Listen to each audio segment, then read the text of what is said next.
बोलो देवादिदेव 1008 श्री भगवान महावीर स्वामी की जय जय जय। अहिंसा परमो धर्म की जय जय जय। परम पूज आचार्य गुरुवर श्री विद्यासागर जी महाराज की जय जय जय। परम पूज्य 108 मुनिवर श्री प्रमाण सागर जी महाराज की जय जय जय। परम पूज्य 108 मुनिवर श्री अरह सागर जी महाराज की जय जय जय। ओम।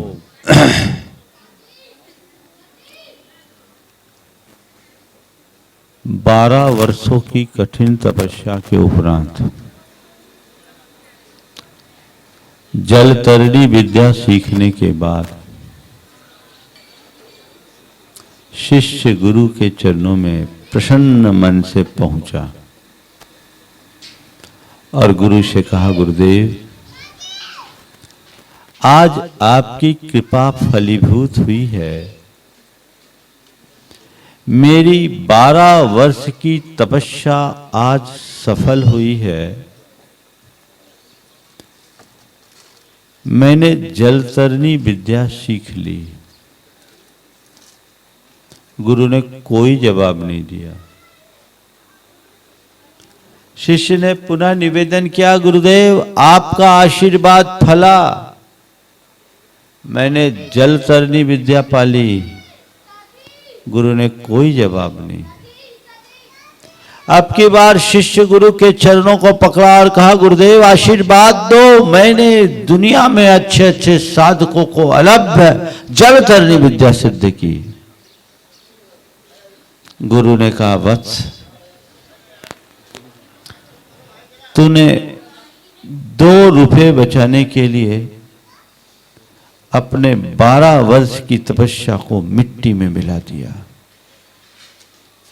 बस 2 रुपये बचाने के लिए 12 वर्ष की तपस्या को मिट्टी में मिला दिया। शिष्य भौचक, गुरुदेव मेरा अपराध क्या? गुरु ने कहा, जो 12 वर्ष तुमने जलतरणी विद्या को सिद्ध करने के लिए खपाए, यदि वही वर्ष भवतरणी विद्या को पाने के लिए किया होता तो तेरा जीवन धन्य हो जाता।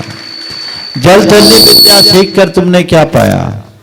नाविक को 2 रुपए देते, इधर से उधर चले जाते।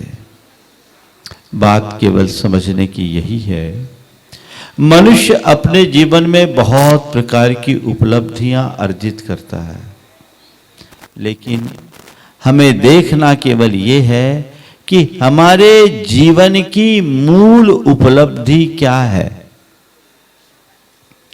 यहां उपस्थित आप सबसे मैं कहना चाहता हूं, थोड़ा विचार कीजिए कि मैंने अपने जीवन में क्या पाया। क्या पाया? अगर हिसाब लगाओगे, दौलत और शोहरत के अलावा कुछ भी नहीं मिलेगा। यही है ना? तुम्हारी जो संपत्तियां हैं, तुम्हारे जो एसेट्स हैं और तुम्हारे पास जो धन है, वही तुम अपनी उपलब्धि के रूप में गिनते हो। तुमने अपनी जो पहचान बनाई है उसे तुम अपनी उपलब्धि के रूप में गिनते हो। पर ये सब उपलब्धियां जड़ उपलब्धि है। असली उपलब्धि को समझने की जरूरत है कि जीवन की मूलभूत उपलब्धि आखिर में है क्या। मैंने अपने इस मनुष्य जीवन को पाकर जो कुछ भी करनीय था वो किया या नहीं किया, इस बात पर गंभीरता से विचार करने की आवश्यकता है।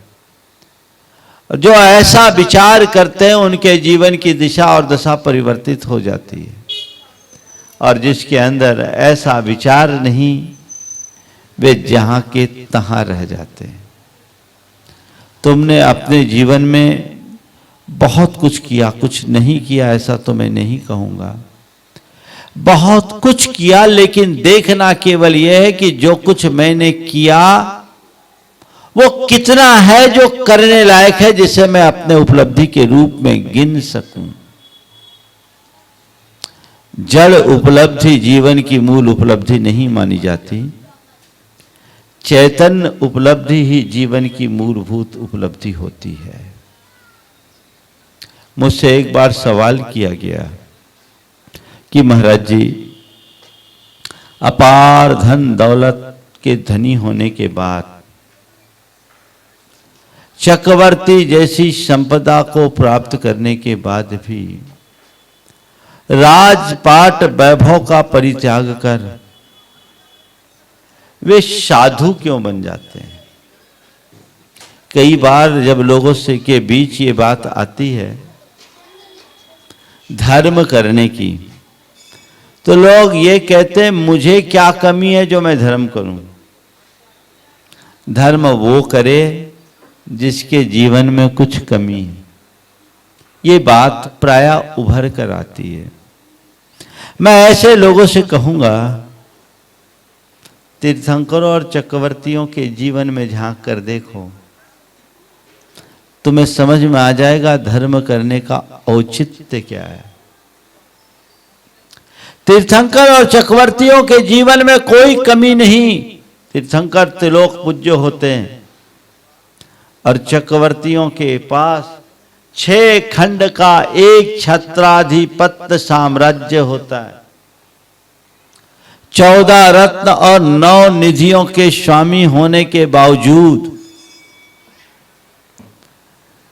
वे उन्हें रास नहीं आते, वे उनका परित्याग कर डालते हैं। क्यों? क्यों? केवल इसलिए कि ये राजपाट वैभव सत्ता साम्राज्य और शक्ति केवल आकुलता को बढ़ाने वाले हैं और ये ऐहिक उपलब्धि है। इस जीवन तक ही इनका ठाट है और ये भी कोई जरूरी नहीं कि पूरे जीवन ये बने रहे। ये तो पानी के बुलबुले के समान है। जब तक पानी के भीतर हवा भरी है वो बुलबुला दिख रहा है, हवा निकलते ही बुलबुला कहां गुम हो जाए पता नहीं। तो ऐसी इस जड़ उपलब्धि की अपेक्षा चैतन्य उपलब्धि की तरफ हमारी दृष्टि जानी चाहिए। हम केवल सुख साधन की तरफ न भागे, अपने जीवन के आंतरिक रस की तरफ देखने की कोशिश करें। और उसी ललक के कारण सब कुछ होने के बाद भी सबका परित्याग करते हैं और धर्म साधन को आत्मसात करके अपने जीवन को आगे बढ़ाते हैं। हमारे तीर्थंकर भगवंतों ने हमें 2 प्रकार का मार्ग दिया है, एक साधना का और दूसरा आराधना का। उन्होंने कहा कि जीवन की वास्तविक उपलब्धि अर्जित करना चाहते हो तो साधना के राजपथ पर चलो, वह निर्वृत्ति का मार्ग है। सीधे अपनी आत्मा में केंद्रित हो, बाकी सारी जड़ उपलब्धियों से अपने मोह को मोड़ो। और यदि साधना के राजपथ पर चलने में अपने आप को असमर्थ महसूस करते हो तो आराधना के मार्ग को अंगीकार करो। आराधना मतलब जिन्होंने साधना के मार्ग का अवलंबन लिया है और जो साधना के मार्ग पर चल पड़े हैं उनके पीछे चलो। तुम्हारे बाहुओं में दम है और तैराकी का अनुभव है तो अपनी भुजाओं के बल पर उफनती नदी को पार करो। और यदि तुम उसमें सक्षम नहीं हो तो किसी ट्यूब का आलम्बन लेकर इस पार से उस पार चले जाओ, यहां बैठने में कोई लाभ नहीं है। ये ट्यूब आराधना है जो हमें इस पार से उस पार जाने का रास्ता बताती है। और ये दोनों मार्ग युग के आदि से आज तक प्रवर्तित होता रहा है। हमने ये पाया कि आराधना का मार्ग पहले खुला, साधना का बाद में। हम जब जैन परंपरा के इतिहास या मानव सभ्यता की कथा देखते हैं, विकास की गाथा देखते हैं, तो ये पाते हैं जब से कर्म मूलक मानव सभ्यता की शुरुआत हुई है, तब से धर्म आराधन की परंपरा रही है। जब इंद्र ने अयोध्या नगरी की रचना की तो उसने जिन मंदिर बनाया।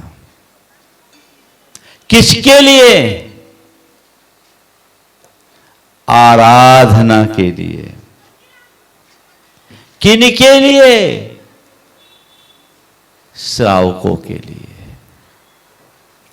श्रावक यदि आराधना में पूरी तरह निपुण होगा, आराधना में डूबेगा, तभी उसके यहां साधना करने वाला कोई साधक जन्म ले सकेगा।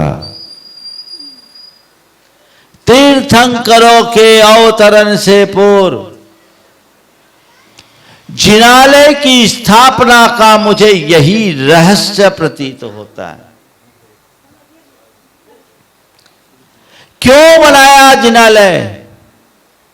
तीर्थंकर तो जन्म से 3 ज्ञान के धनी, वे आएंगे और ज्ञान पाकर धर्म तीर्थ का प्रवर्तन करेंगे। अभी से जिनालय बनाने की क्या जरूरत थी? अयोध्या नगरी बसा देते। इंद्र ने जिनालय का निर्माण क्यों किया? कभी आपने सोचा? कदाचित इंद्र जिनालय का निर्माण नहीं भी करते तो भी भगवान के तीर्थ प्रवर्तन में कोई बाधा तो नहीं थी। बोलो, ऋषभदेव पूरी तरह सक्षम थे ना? तीर्थंकर प्रकृति की सत्ता उनके पास थी कि नहीं? लेकिन फिर भी भगवान ऋषभदेव के गर्भावतरण के पूर्व अयोध्या नगरी की संरचना के साथ जिनालय की स्थापना क्यों हुई? बात केवल इतनी है कि ऊसर भूमि में कोई बीज नहीं पनप सकता। भूमि में बीज बोने के पहले धरती को जोत बखर कर तैयार करना जरूरी है। जब तक धरती ठीक तरीके से तैयार नहीं होगी, तब तक उसमें अच्छी फसल भी नहीं आ सकेगी। श्रावकों के अंदर जब तक धर्म निष्ठा नहीं होगी, तब तक तीर्थंकर जैसी महाविभूतियों की उत्पत्ति के बाद भी, अवतरण के बाद भी धर्म के प्रवर्तन का मार्ग प्रशस्त नहीं होगा। यद्यपि तीर्थंकरों ने किसी की इस भाव में आराधना नहीं की, लेकिन जिनके घर तीर्थंकर उत्पन्न हुए वे सब आराधक थे। जिस नगरी में तीर्थंकर का जन्म हुआ वे सब आराधक थे। नगर की रचना की पूर्णता तभी होती है जब नगर में मंदिर की स्थापना होती है। इसके बिना कोई रास्ता नहीं। आज बहुत अच्छा सुयोग बनने जा रहा है पनागर में, और पनागर जैन जगत का एक बड़ा प्रसिद्ध नगर है। नगर नहीं, अतिशय क्षेत्र है। यहां का इतिहास बड़ा पुराना है। अनेक बृहद बृहद जिनालय है। 500-700 वर्षों का इतिहास इसके साथ जुड़ा हुआ है और वर्षों से यहां आप सब लोग धर्म ध्यान करते आ रहे हैं। उस धर्म ध्यान के पुण्य का सुफल है कि आज आप सब अपने बाहरी भीतरी समृद्धि को आज तक कायम किए हुए हो और इन्हीं के बल पर आपके लौकिक और लोकोत्तर हितों की पूर्ति हो रही। उन सब पूर्वजों को आप सबको आभार व्यक्त करना चाहिए जिनकी कृपा के प्रसाद से आपका धर्माराधन का काम निर्बाध आज तक चला रहा है। आज मौका आया है कुछ ऐसा कर्म करने का जो आने वाली पीढ़ियों के लिए एक अच्छा मार्ग दे सके। अभी तक तो आपके ऊपर ऋण था, कर्ज था, पर संत कहते हैं कर्ज लेना गुनाह है और कर्ज चुकाना फर्ज है। कर्ज लेना गुनाह है, कर्ज चुकाना फर्ज है। तुमने बुद्धिपूर्वक कर्ज लिया नहीं, इसलिए तुमने कोई गुनाह नहीं किया, लेकिन जो तुम्हें दिया गया है उस विरासत को आगे आने वाली पीढ़ियों तक पहुंचाना तुम्हारा बहुत बड़ा कर्तव्य है।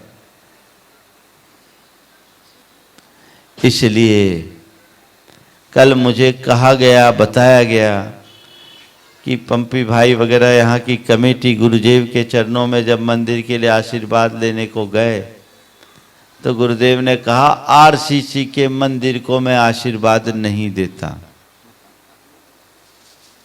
आप समझ रहे हैं इसके पीछे गुरुदेव की दृष्टि क्या छिपी?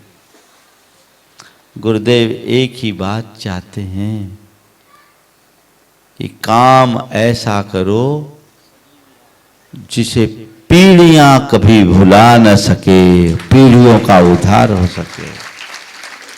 शताब्दियों तक जिन शासन की गौरव गरिमा जिससे बढ़ सके, उस कार्य को करने की प्रेरणा गुरुदेव ने दी और मुझे बहुत प्रसन्नता है आज वो योग यहां बनने जा रहा है और समाज के लोग बहुत उत्साह से आगे आ रहे हैं। और पनागर की जैन समाज बड़ी सक्षम, समर्थ और समर्पित समाज है। जो काम अपने हाथ में लेती है उसे पूर्ण करने में उन्हें कोई कठिनाई नहीं होती। आज आप सब लोग मंदिर की स्थापना करने जा रहे हैं। ये एक बहुत बड़े इतिहास की रचना होने जा रही है।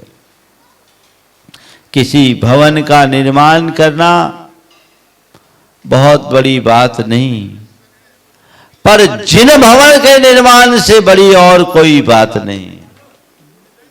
ये ऐसा स्थल है जहां जो भी आएगा वह केवल पुण्योपार्जन करेगा, केवल पुण्य का आयतन बन गया है। ऐसे महालाभ को प्राप्त करने का सुयोग आज आप सबको मिल रहा है। वैसी भावना और धारणा अपने मन में आप सबको बना करके चलनी चाहिए। हमने तो सुना है कि बुंदेलखंड में सेठ साहूकारों ने मंदिर बनाए तो बनाए, पर बुंदेलखंड की तो वो परंपरा है जहां चक्की पीस पीस कर अपना गुजर बसर करने वाली पिछनहारियों ने मंदिर बनाया। यह इस बात का प्रतीक है कि हमने अर्थ से ज्यादा परमार्थ को महत्व दिया। वैभव हर कोई पाते हैं, लेकिन वैभव को निजी भोग में लगाने वालों का पतन होता है और वैभव को परमार्थ के कार्य में लगाने वालों का सतत उत्थान होता है। हमारे सामने दो उदाहरण हैं, एक और भरत चक्रवर्ती और दूसरी ओर रावण। दो उदाहरण है, एक और भरत चक्रवर्ती और दूसरी ओर रावण। भरत चक्रवर्ती ने वैभव पाया तो सोने का जिनालय बनाया। भरत चक्रवर्ती ने वैभव पाया तो सोने का जिनालय बनाया और रावण ने वैभव पाया तो सोने की लंका बनाई। नतीजा आप सबके सामने। भरत चक्रवर्ती ने सोने का जिनालय बनाया, आज भरत का नाम अमर है। भरत के नाम से इस देश का नाम भारत के रूप में जाना जा रहा है और आज सब भरत के प्रति सम्मान प्रकट करते हैं। और रावण ने सोने की लंका बनाई, क्या हो गई? लंका खाक में परिवर्तित हो गई। समझ गए? मैं समझता हूं इससे बड़े उदाहरण की और क्या बात होगी। तुम अपना वैभव पाओगे, अपना घर मकान महल बनाओगे, वो आज नहीं कल ध्वस्त हो जाएगा। मकान ध्वस्त हो या ना हो, मकान में रहने वाला चला जाएगा। आज आप पनागर में क्या दुनिया में कहीं भी देख लो, एक भी ऐसा उदाहरण नहीं मिलेगा जो 5-10 पीढ़ियों से निरंतर संपन्नता की ओर ही बढ़ रहा हो। कोई भी दूर मत जाओ, राजा महाराजाओं के भी हाल देख लो, उनकी भी गद्दी छिनती है, नष्ट होता है। चक्रवर्ती का वैभव भी चक्रवर्ती के साथ चला जाता है। आगे आगे पीछे होते होते होते होते छीन होता है। तुम्हारे यहां भी बहुत सारे ऐसे लोग होंगे जो कभी यहां के बड़े धनी मानी होंगे, आज साधारण स्थिति में जी रहे हैं। ऐसे लोग भी तुम्हें नजर आएंगे जो कल तक साधारण थे, आज समृद्धि के शिखर पर हैं। कल तक साधारण थे, आज समृद्धि के शिखर पर। दोनों रूप मिलेगा। पर मैं आपसे केवल इतनी बात कहता हूं, पीढ़ियां चढ़ती उतरती है, पर परमार्थ हमेशा चढ़ता ही जाता है, उतरने का काम नहीं। यहां जो मंदिर बनेगा वो हजारों साल तक तुम्हारी यशो गाथा गाता रहेगा। 1-2 दिन के लिए नहीं, 1000 वर्ष के लिए आप काम करने जा रहे हो। तुम्हारा मकान खंडहर बन सकता है, तुम्हारा कुल विध्वंस हो सकता है, आगे पीछे कुछ हो सकता है, लेकिन मंदिर जो यहां बन गया वो चिरकाल तक टिका ही रहेगा, उसे कोई हिला नहीं सकता। तो ये चीज हमें समझना चाहिए। कदाचित काल के प्रवाह से वह नष्ट भी हो तो उसके एक एक टुकड़े टुकड़े तुम्हारे जिन शासन की गाथा गाएंगे, तुम्हारी संस्कृति का दस्तावेज बनेगा। उसे समझिए और उस अनुरूप अपने जीवन को आगे बढ़ाने की कोशिश कीजिए। इसलिए आज ये सुअवसर मिला है। बहुत सारे लोगों ने अपना नाम दे दिया है। मेरे पास जब बात आई, मैं बोलियों के पक्ष में रहता नहीं, और मैंने इन लोगों से बोला, भाई मंदिर में द्रव्य लगना है, सबका लगना चाहिए, पूरी समाज का लगना चाहिए, एक भी व्यक्ति वंचित ना हो, और अपना जो लगा वो अपना उत्कृष्टतम लगा। एक बात ध्यान रखना, जो यहां लगेगा वही तुम्हारा है, बाकी तो सब छूट जाने वाला है। धन वैभव मनुष्य बहुत कमाता है, सब छूट जाता है, जो यहां लगा वही तुम्हारा है। मैं एक स्थान पर था, छोटी समाज थी, बहुत पुरानी बात है, 1992-93 की। मंदिर में कलशारोहण होना था। कलश के लिए 5 तोले सोने की जरूरत थी।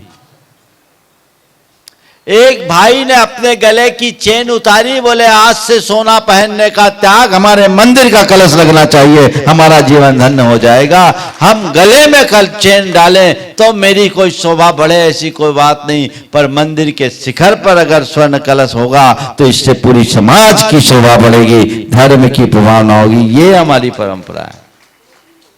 आज यहां उपस्थित सभी लोगों से मैं कहना चाहता हूं, अपना जो उत्कृष्टतम है वो देने की कोशिश करना, उसमें किसी तरह की कोताही या कमी मत करना। वही हमारे जीवन के काम का है। बाकी तो खाए खोया रह गया की बात है। मुख्य आधारशिला रखने वाले निश्चित हो गए और पंच परमेष्टि के प्रतीक 5 कूर्म शिला, कूर्म बोलते हैं कछुए को, जैसे कछुए का कवच अभेद्य होता है, इसी तरह ऐसी शिला की स्थापना की जाती है कि ये मंदिर को कोई हिला न सके। वो मंदिर के निर्माता जैसा पुण्य अर्जित करते हैं। 5 हो गए कि बाकी है? पूरे हो गए? बहुत बढ़िया, बहुत अच्छे से होमवर्क पूरा हो जाता है।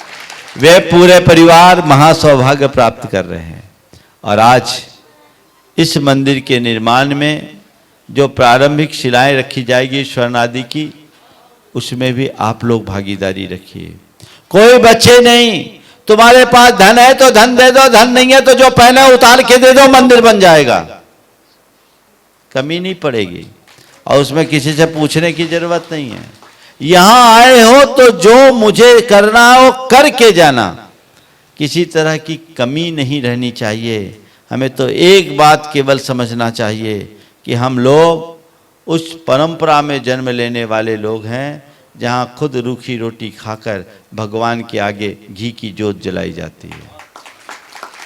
रूखी रोटी खाकर भगवान के आगे घी की जोत जलाने वाली परंपरा में हम लोग हैं, इसलिए हमें उसी विश्वास में जीना चाहिए। यहां ये नहीं देखना कि मेरे पास कम है, बस ये देखना कि मेरे पास जितना है, जितना लगा दूं वो कम है, ये सोच करके चलो। जब तक आप सर्वोत्कृष्ट लगाओगे नहीं, तब तक सर्वोत्कृष्ट पाओगे नहीं। ऐसे ऐसे भाव वाले लोग हैं। मैं एक स्थान पर था, मंदिर बना, उस मंदिर के पुनर्निर्माण में एक व्यक्ति का बहुत बड़ा योगदान था। समाज से तो उन्होंने केवल इसलिए कहा कि लोगों को ये न लगे कि मैं मंदिर बना रहा हूं। पुनर्निर्माण हुआ था पुराने मंदिर को तोड़कर। मैंने ऐसे ही पूछा, भैया कितना लग गया?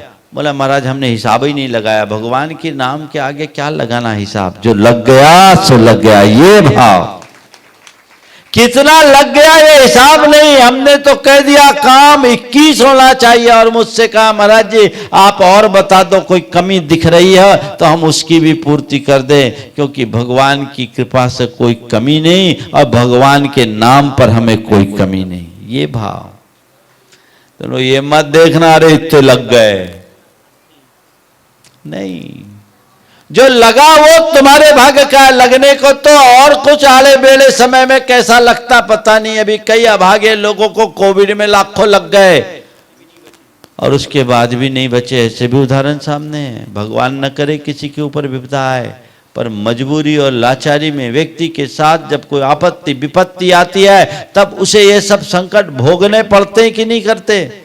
कई लोगों को तो कर्ज लेकर के भी खर्च करना पड़ता है। तो फिर परमार्थ के कार्य में कभी सोचना नहीं चाहिए। हम जितना अच्छा कर सके, जितना बेहतर कर सके उतना अच्छा है। मुझे विश्वास है गुरुदेव का आशीर्वाद लेकर आप लोग आगे बढ़ रहे हो और समाज की क्षमता और समाज के समर्पण पर गुरुदेव को भी पूरा विश्वास है।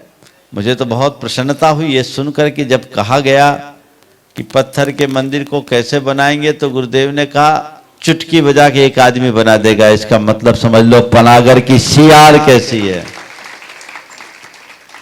आप लोगों ने यही कमाई की है, समझ गए? ये हर किसी से नहीं बोला जाता। तो ये तुम्हारा सौभाग्य है, उस सौभाग्य को साकार करो। भव्य मंदिर बने, शिलान्यास आज हो रहा है, शीघ्राति शीघ्र मंदिर बने। और ये भावना भाता हूं कि शिलान्यास में गुरुचरण भले न पहुंच पाए, उसकी प्रतिष्ठा गुरुदेव के सानिध्य में हो और भव्याति भव्य प्रतिष्ठा हो। मंदिर बनेगा, मंदिर केवल दान से नहीं बनेगा, मंदिर केवल कार्यक्रम से नहीं बनेगा। आज यहाँ सारी समाज को एक संकल्प लेना है कि ये मंदिर हम लोग कितने वर्षों में बनाएंगे। बोलो भाई पंपी। 5 वर्ष का संकल्प, पूरी समाज सहमत है? हाथ उठा के संकल्प ले कि हम 5 वर्ष में ये मंदिर बना देंगे। पूरे हाथ उठाओ। हाँ, 5 वर्ष में आप ये मंदिर बनाएंगे। और इस 5 वर्ष तक या जब तक मंदिर पूर्ण होकर प्रतिष्ठा ना हो जाए, तब तक के लिए प्रत्येक व्यक्ति को किसी न किसी एक चीज का त्याग अपने मन में करना है। और नमोकार महामंत्र की एक एक माला आप सबको नित्य स्वभाव से फेरना है। बल्कि शांतिनाथ भगवान की माला फेरो, क्योंकि ये शांतिनाथ भगवान का दरबार है। ओम ह्रीम जगत शांति कराय, श्री शांतिनाथाय नमः, सर्वोपद्रव शांतिम कुरु कुरु स्वाहा। इसकी एक माला आप सब लोगों को इस मनोभाव के साथ फेरना है कि हमारा यह मंदिर हमारी भावनाओं के अनुरूप शीघ्र बने और निर्विघ्न सारे कार्य हो, सानंद सब कुछ कार्य संपन्न हो। तो आप सबकी सार्थकता होगी। चूंकि आगे की कार्यवाहियाँ और कुछ भी है, इसलिए आज प्रवचन नहीं, मार्गदर्शन और आशीर्वाद ही है। इसे आप समझिए और अपने जीवन के लिए आज की इस घड़ी को एक अच्छी उपलब्धि के रूप में देखने की कोशिश कीजिए। वे लोग बड़े भाग्यशाली हैं जो आज इस निर्माण कार्य की शुरुआत में साक्षी बन रहे हैं। पीढ़ियाँ उनकी आभारी होगी, पीढ़ियाँ उनको याद करेगी और पीढ़ियाँ अपने जीवन का उद्धार करेगी। आपका संस्कार शीघ्र संपन्न हो, इस मंगल भावना के साथ मैं विराम ले रहा हूँ आगे की कार्यवाही के लिए। मंगल भावना की 4 पंक्तियों के साथ। मंगल मंगल होए जगत में सब मंगलमय हो। मंगल मंगल होए जगत में सब मंगलमय हो। इस धरती के हर प्राणी का मन मंगलमय हो। इस धरती के हर प्राणी का मन मंगलमय हो। मंगलमय हो प्रात हमारा रात सुमंगल हो। मंगलमय हो प्रात हमारा रात सुमंगल हो। जीवन के हर पल हर क्षण की बात सुमंगल हो। जीवन के हर पल हर क्षण की बात सुमंगल हो। घर घर में मंगल छा जावे जन जन मंगल हो। घर घर में मंगल छा जावे जन जन मंगल हो। इस धरती का कन कन पावन ओ मंगलमय हो। इस धरती का कण कण पावन ओ मंगलमय हो। मंगल मंगल होए जगत में सब मंगलमय हो। मंगल मंगल होए जगत में सब मंगलमय हो। इस धरती के हर प्राणी का मन मंगलमय हो। इस धरती के हर प्राणी का मन मंगलमय हो। जय बोलो परम पूजाचार्य गुरुवर श्री जी विद्यासागर महाराज की।